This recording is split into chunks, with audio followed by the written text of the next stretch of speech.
샬롬, 오늘도 하나님 말씀 앞에 나오신 여러분 환영합니다. 우리 함께 기도하겠습니다. 하나님, 오늘도 우리에게 귀한 말씀 주시니 감사합니다. 우리 심령 가운데 그 무엇보다도 하나님이 주시는 은혜와 소망으로 기쁨으로 가득하기 원합니다. 이 말씀 속에서 깨달아지는 은혜, 우리 심령이 순종하고 또 따르기 위해서 결단하는 그 은혜를 오늘 이 시간에 허락하여 주옵소서. 오늘도 세상을 따라가는 것이 아니라 우리 안에 함께 하시는 하나님과 동행하면서 명예롭게 살아가기 원하옵나이다. 주여 우리를 인도하여 주옵소서. 예수님의 이름으로 기도했습니다. 아멘.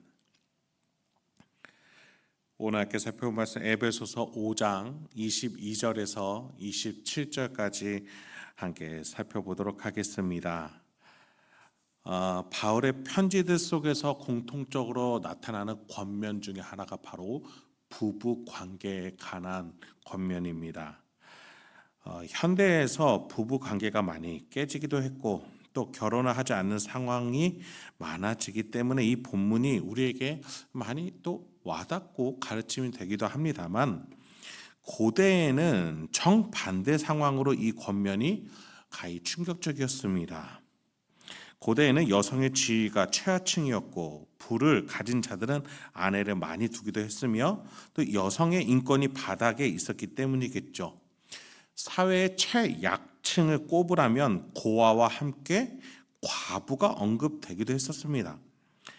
그런 점에 있어서 바울의 메시지는 남자가 능력이 있어서 빛을 발하는 것이 아니라 여성과, 즉 한 아내와 함께 교회다운 빛을 발해야 된다. 이 권면이 바울의 편지 곳곳에서 드러난다는 사실이 이 고대 교회들에게는 굉장히 충격적으로 받아들여질 수밖에 없는 겁니다. 오늘과 내일 본문 모두 부부 관계에 관한 것입니다. 그래서 내일 본문과 함께 섞어서 오늘 내일 두 번에 걸쳐서 살펴보도록 하겠습니다. 먼저 내일 본문인 30일 32절, 그 본문이 이 부부 관계에 대한 바울의 가르침의 결론부에 해당합니다. 한번 읽어보도록 하겠습니다. 그러므로 사람이 부모를 떠나 그의 아내와 합하여 그 둘이 한 육체가 될지니 이 비밀이 크도다. 나는 그리스도와 교회에 대하여 말하노라. 바울이 부부 관계를 설명하는 데 있어서 누구를 등장시켰습니까? 그리스도와 교회. 네, 부부 관계를 이해할 때에도 일반적인 윤리의 맥락이 아니라 구속사의 맥락으로 신자는 이해할 수 있어야 된다는 것이겠죠. 이 본문의 해설에 대한 결론부터 말씀드리자면 부부 관계는 표징입니다. 무언가를 나타내기 위해서 있는 거지 부부 관계 그거 하나가 목적지가 아니라는 거예요. 하나님이 이 세상 천지를 만드시고 가장 첫 번째 제도로 만드신 것이 바로 결혼 제도입니다. 인간은 오로지 이 결혼 안에서만 생육하고 번성하고 연속성 있게 살아갈 수가 있었어요. 그런 점에서 하나님은 이 결혼을 통해서 인간이 지속할 수 있게 하셨고 첫 제도로 만드셨다는 점에서 가장 중요한 제도로 주심은 분명하죠. 그런데 인간에게 중요할 뿐만 아니라 하나님이 거기에 어마어마한 의미를 담아 두셨는데 바울은 그것을 그리스도와 교회다라고 말하고 있는 것이죠. 하나님은 새 생명이 잉태되고 출산되는 걸 육적인 결혼을 통해서 하셨듯이 영혼의 출생은 예수와 교회의 관계, 예수를 머리에 두는 교회를 통해서만 일어나게 하셨어요. 이처럼 남편과 아내의 올바른 관계에 대한 해석은 예수와 교회에 대한 올바른 관계를 이해할 때 가능하다라는 것이에요. 그런 점에 있어서 세상 일반에서도 이 부부 관계가 윤리적으로 어떤 기준을 가져야 되는지 각자 기준이 있을 거예요.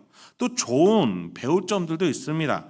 그런데 그 정도가 어디까지인지 얼마만큼인지는 정확하게 말해줄 수 없어요. 그 상황에 따라 맥락에 따라 정답이 다를 수밖에 없겠죠. 그런데 이 부부 관계에 대해서 가장 정확하고 심도 깊고 성숙한 해석은 그 결혼 제도를 만드신 하나님의 계획 안에서 보아야 된다라는 거예요. 그런 점에서 바울은 이 결혼에 대해서 이 비밀이 크도다. 나는 그리스도와 교회에 대하여 말하노라. 이렇게 말한 것이죠. 이 비밀이라고 해요. 즉 알지 못하는 자들이 있다라는 거예요. 구속사를 알지 못하는 이들은 결혼에 대해서 명확하게 알 수 없다라는 것이죠. 그래서 지금 이 세대를 보십시오. 결혼은 모르니 결혼을 안 하거나 결혼에 대한 비중이 낮아지거나 동성끼리 결혼을 하는 시대가 되어버리기도 했어요. 결혼을 정확하게 알지 못하기 때문에 결혼에 대해서 터부시하는 것이죠. 세상의 기준과 윤리에서 구속사의 비밀을 모르는 자들이 보여주는 당연한 결과예요. 여러분, 이것에 대해서 그들을 무작정 지탄하는 것은 교회의 올바른 태도가 아닙니다. 이들은 복음을 모르기 때문에 결혼에 대한 비중을 그렇게 두지 않을 수밖에 없는 거예요. 그들에게 결혼은 중요치 않아요. 복음을 안 자들이 결혼을 중요하게 여길 수 있다. 그것이 오늘 바울의 가르침이에요. 33절을 한번 보시죠. 바울은 복음을 알고 결혼에 대해서 중시 여기는 자들 향해 이렇게 더 적극적인 명령도 줍니다. 그러나 너희도 각각 자기의 아내 사랑하기를 자신같이 하고 아내도 자기 남편을 존경하라. 아내 사랑은 남편 예수가 아내 교회를 위해 십자가에서 죽기까지 했던 그 정도의 사랑이어야 된다는 거예요. 그렇기에 그 사랑을 받은 교회는 예수를 머리로 두고 존경하듯이 아내는 남편을 존경하고 복종하고 순종하게 된다는 거예요. 자신을 위해 목숨을 바치는 자에게 저절로 경외감이 든다는 것이겠죠. 여러분의 부부 관계는 하나님이 예수와 교회를 설명하기 위해서 이 세상의 표징으로 두신 거예요. 여러분이 이쁜 사람과 잘생긴 사람과 결혼해서 자녀를 낳기 위해서도 결혼했지만 더 먼저 하나님은 본래 무엇을 말씀하고자 싶으셨냐? 여러분의 관계를 통해서 그리스도와 교회의 관계, 그 속에서 영혼을 이 세상에 낳는 것, 그래서 하나님의 나라 백성 교회를 만들어가는 것, 그것을 설명하기 위해서 이 부부 관계를 주셨다라는 거예요. 그런 점에서 부부 관계, 성숙한 부부 관계를 위해서는 대화를 많이 해야 된다, 서로 존중해야 된다, 이런 방법이 있어야 된다, 재정은 이렇게 맡겨야 된다, 여러 가지 팁들이 있을 수 있죠. 그런데 가장 중요한 줄기, 그 뿌리, 그 중요한 것은 어디 있냐? 예수님이 교회를 사랑하시는 것, 그래서 교회가 예수님을 따르는 이 비밀을 아는 것, 그래서 예수와 교회가 한 몸 되었다라는 사실을 우리가 알고 경험하는 것, 그것을 통해서 우리는 더 성숙한 부부의 관계로 갈 수 있다는 것이죠. 여러분, 남편이 존경스러우세요? 아내가 사랑스러우세요?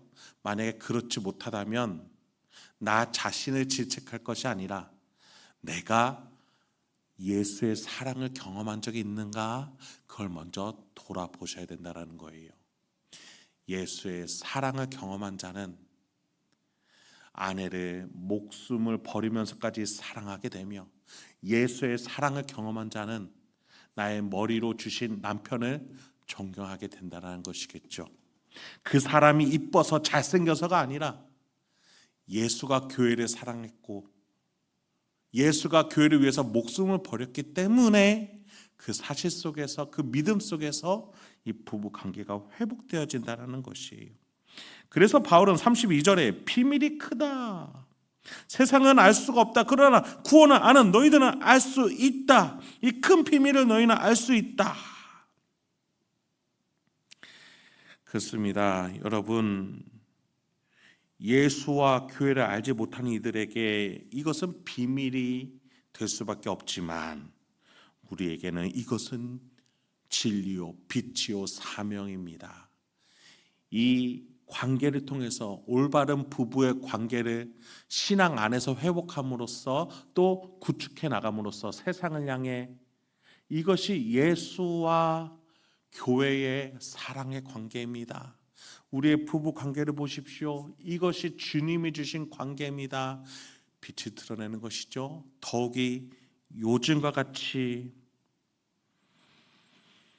결혼이 너무나 터부시되고 무시되어지고 그 제도가 약화된 이 시대 속에서 신자들의 결혼을 통해서 더욱더 참된 사랑이 무엇인지를 드러낼 수 있는 우리가 되길 소망합니다. 말씀을 마치도록 하겠습니다. 예수가 우리의 머리 되시고 우리가 그분의 몸으로서 예수는 우리와 한 몸 되어 우리를 신부로서 부르시고 우리를 인도하고 계신 줄 믿습니다. 그 사랑을 받은 우리가 이 세상을 향해 빛을 발할 수 있는 우리 행복한 교회가 되길 소망합니다. 특히나 요즘과 같이 사회가 어렵고 폭력이 난무하는 이 시대 속에서도 그 고결한 사랑이 무엇인지 저와 여러분의 말과 행동, 선택을 통해 조금이라도 밝아지게, 섬김의 씨앗이 뿌려지게, 그래서 그 씨앗을, 사랑을 하나님이 놀랍게 사용하셔서 그 누구도 말릴 수 없는 저 폭력이 잠재워지게 하나님이 사용하실 수 있도록 오늘도 그렇게 살아낼 수 있는 저와 여러분 되길 소망합니다. 함께 기도하겠습니다.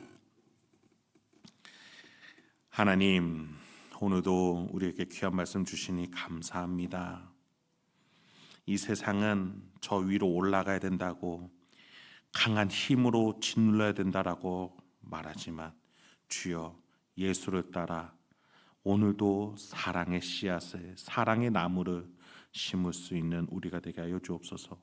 내 힘으로 이 나라, 이 백성, 이 민족을 바꿔갈 것이 아니라 하나님이 책임지고 계시다라는 것을 믿으며 하나님이 주신 이 교회와 가정을 예수 안에서 사랑하며 섬겨 오늘도 믿음의 씨앗들을 뿌려나갈 수 있는 우리가 되도록 인도하여 주옵소서.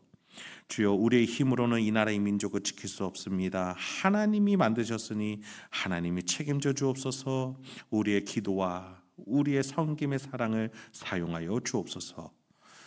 예수님의 이름으로 기도했습니다. 아멘.